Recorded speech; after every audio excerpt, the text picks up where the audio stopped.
tupate usalama sasa, kuondokana na haya mambo ya mila potofu, ya mambo ya mirathi, lakini na mambo ya kung'andamizwa katika mila tulizonazo.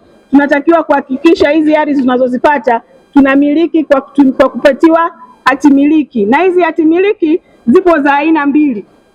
Kuna hati miliki inayotolewa mijini ambayo inasimamiwa na sheria ya ardhi namba 4 ya mwaka 1999 pamoja na marekebisho yake, lakini kuna kuna hati zinazotolewa vijijini ambazo zinatoka kwenye sheria namba 5.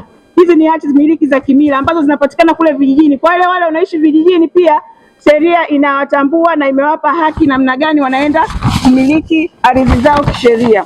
Pamoja na haya yote tunayozungumza, ili kumwezesha mwanamke aweze kusimama imara, ni vyema kuhakikisha elimu juu ya umuhimu wa wanawake kumiliki ardhi kama tunavyofanya sasa inatolewa mara kwa mara. Ni nadra sana kuona taasisi za serikali au taasisi binafsi zinatoa elimu hii kwa wamama au kwa watoto wa kike.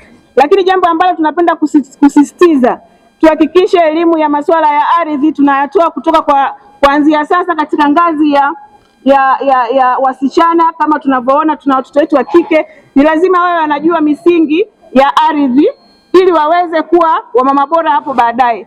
Sasa ninaombi kwa serikali, kwa maana kwamba uzuri mmoja tuna mheshimiwa mbunge hapa, tunaweza tukaenda kufanya kidogo marekebisho kama itawezekana, tujaribu kuintroduce somo la ardhi kwenye shule zetu kama ilivyo kwenye mazingira club. Basi tunashauri pia serikali iangalie kuweka Lands Club ili watoto wetu hata wa shule za msingi na sekondari ili wawe wanajua umuhimu wa kuwa na ardhi, umuhimu wa kuilinda na manufaa yanayotokana na ardhi.